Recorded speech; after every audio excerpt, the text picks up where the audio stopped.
Good morning all of you. History की online क्लासों की ये जो सीरीज है इसमें आप सभी का स्वागत है। देखिए, हमारा जो चैप्टर है वो चल रहा था भारत का वैभवपूर्ण अतीत। सभी स्टूडेंट ध्यान दें, हमारा जो चैप्टर जो चल रहा था भारत का वैभवपूर्ण अतीत, और इस चैप्टर का मैंने आपको ये बताया था कि इस चैप्टर का जो हमारे एग्जाम में रोल है वो है 10 नंबर का।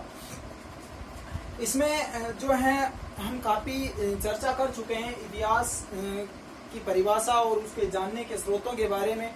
आज हम बात करेंगे जो भारत का जो इतिहास है उसकी जो सामग्री मिलती है, जो एविडेंस मिलते हैं, जो स्रोत मिलते हैं, उसके आधार पर भारत के इतिहास की घटनाओं को बेसिकली 3 भागों में बांट करके पढ़ा जाता है। 3 कालों में भारत के इतिहास को बांट करके पढ़ा जाता है। जो सामग्री मिलती है उसके आधार पर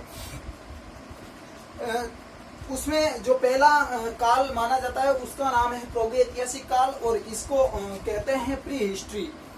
यानी इस काल के जो है लिखित में प्रमाण नहीं मिलते, उस काल की घटनाओं को भारत के इतिहास में कहा जाता है प्रागैतिहासिक काल की घटनाएं। और दूसरा है आदि ऐतिहासिक काल की घटनाएं।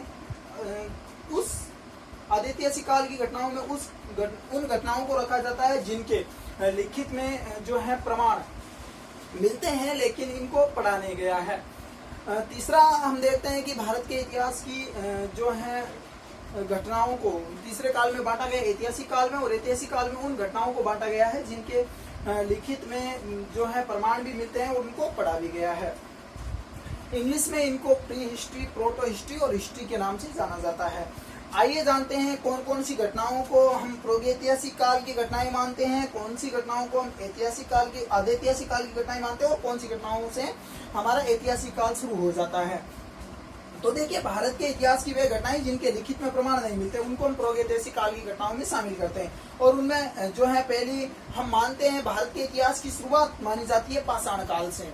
यानी हम सबसे पहले आदि मानव का इतिहास पढ़ते हैं जो बिल्कुल असभ्य था उसके बारे में। तो पाषाण काल के मनुष्य का जो भी इतिहास है उसकी लिखित में जो है प्रमाण नहीं मिलता है और उसको जो है प्रागैतिहासिक काल में माना जाता है। दूसरा, पाषाण काल के बाद का जो काल भारत के इतिहास में आता है उसका नाम है सिंधु सभ्यता का काल। और सिंधु सभ्यता जो है उसको हम आदि ऐतिहासिक काल में मानते हैं क्योंकि इसके लिखित में जो है प्रमाण मिलते हैं लेकिन सिंधु सभ्यता के प्रमाणों को हम पढ़ नहीं पाते हैं, उसकी भाषा को हम आज तक पढ़ नहीं पाए हैं। तीसरा, ऐतिहासिक काल की घटनाएं। ऐतिहासिक काल में हम उन घटनाओं को शामिल करते हैं जो सिंधु सभ्यता के बाद की हैं, जिसमें हम बात करते हैं वैदिक सभ्यता की, वैदिक काल की जो है जिन्होंने वेदों की रचना की, आर्यों के बारे में। और फिर हम धीरे धीरे मौर्य काल, गुप्त काल तक आते आते और फिर भारत के इतिहास की जो है शुरुआत हो जाती है वैदिक काल से, जो है लिखित प्रमाण मिलने शुरू हो जाते हैं, आप ये कह सकते हो। और आज तक का जो भी इतिहास है उसको हम ऐतिहासिक काल में जो है बांट करके पढ़ते हैं। तो इसका आप थोड़ा सा ध्यान रखें। अब हम शुरू करते हैं जो है सबसे पहले पाषाण काल को। कौन से काल को शुरू कर रहे हैं?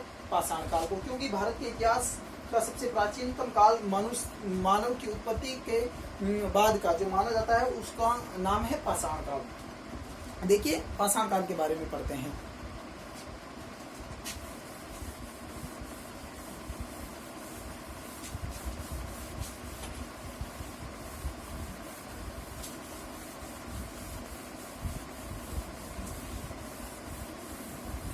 देखिए, पाषाण काल के बारे में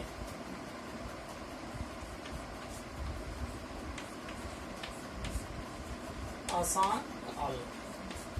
देखिए, मानव की उत्पत्ति के बाद में, मानव की जब इस धरती पर उत्पत्ति हुई उसके बाद में जो काल भारत के इतिहास का पहला जो काल माना जाता है मानव का, उसका नाम है पाषाण काल। क्यों कहते हैं पाषाण काल? तो देखिए, ऐसा माना जाता है कि मानव की जब उत्पत्ति हुई इस धरती पर, तो उत्पत्ति के समय, उत्पत्ति के बाद में जो मानव है वो आज के जैसा नहीं था, सभ्य मानव नहीं था, वो एक प्रकार का असभ्य मानव था। जब मानव की उत्पत्ति हुई उसके बाद में जब मानव ने इस धरती पर अपना जीवन शुरू किया तो एक प्रकार से असभ्य मानव था, उसमें सभ्यता नहीं थी और असभ्य मानव था, और वो जो है आमतौर पर एक स्थायी निवास बना करके एक जगह पर घर बना करके नहीं रहता था, जंगलों में रहा करता था, बिल्कुल जानवरों की तरह व्यवहार किया करता था और एक तरीके से जो है वो जो भी उसको मिल जाता था जंगलों में उसी को वो खा लेता था। शिकार अगर कोई जानवर मिल जाते तो उनको मार करके वो खा लेता था। इस प्रकार का असभ्य मानव था। और मानव को शुरू में मानव ने जब अपना जीवन शुरू किया तो सबसे पहले उसको भूख महसूस हुई, भूख। और भूख जब उसको महसूस हुई तो देखिए कहते हैं ना, आवश्यकता आविष्कार की जननी होती है।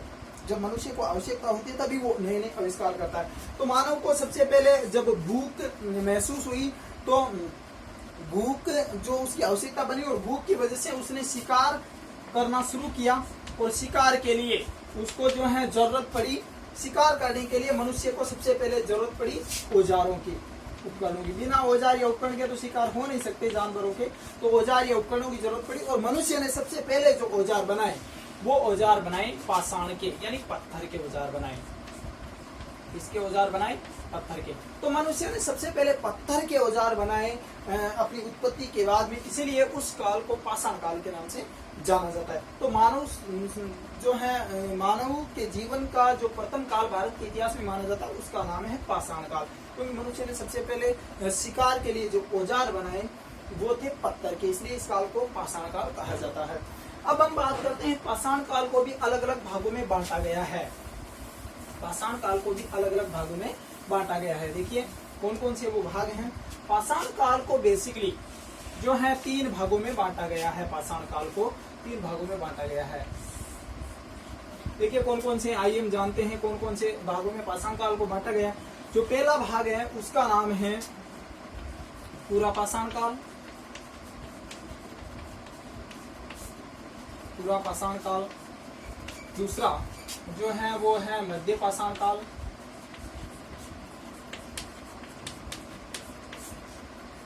मध्य पाषाण काल। और तीसरा जो है वो है जो है पूरा पाषाण काल, मध्य पाषाण काल। और तीसरा जो है वो है नव पाषाण काल।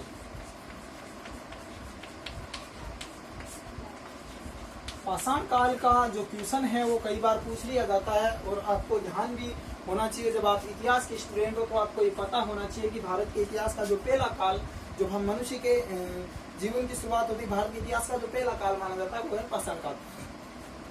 पाषाण काल को 3 भागों में बांटा जाता है, पूरा पाषाण काल, मध्य पाषाण काल, नव पाषाण काल। किस आधार पर बांटा जाता है? देखिए पाषाण काल का जो प्रारंभिक मनुष्य था उसने पत्थर के औजार बनाए और पत्थर के जो उसने औजार बनाए उस औजारों के आधार पर ही जो भी इसके आज खुदाई वगैरह में जो भी औजार मिलते हैं, क्योंकि देखिए पाषाण काल, मैंने आपको कहा था पाषाण काल को हम प्रागैतिहासिक काल में रखते हैं। पाषाण काल का जो मनुष्य था उसको हम प्रागैतिहासिक काल में रखते हैं, क्योंकि पाषाण काल के मनुष्य के लिखित में प्रमाण नहीं मिलते हमें। इस काल के मनुष्य का जो भी इतिहास लिखा गया है वो खुदाई में जो सामग्री मिली है उसके आधार पर लिखा गया है। तो इस काल के मनुष्य ने पत्थर के औजार बनाए और पत्थर के जो औजार बनाए वो अलग अलग टाइप के बनाए। जैसे जैसे उसमें बुद्धि का विकास होता गया तो पत्थर के औजारों में भी सुधार होता गया और इसी जो अलग अलग टाइप के जो पत्थर के औजार भारत में खुदाई में मिलते उसके आधार पर ही पाषाण काल को 3 भागों में बांटा गया। देखिए पहला है पूरा पाषाण काल। इस काल के जो भी औजार या उपकरण मिलते हैं वो औजार या उपकरण जो मनुष्य ने बनाए हैं वो पूरी तरीके से जो है बड़े बड़े औजार हैं। एक तो जो पत्थर के जो औजार मनुष्य ने बनाए इस काल के मनुष्य ने वो बड़े हैं, बहुत बड़े बड़े हैं। इसके अलावा वो सुगढ़ नहीं है, पूरी तरीके से ढंग से बनाए हुए औजार या उपकरण नहीं है, सुगढ़ नहीं है पूरी तरीके से।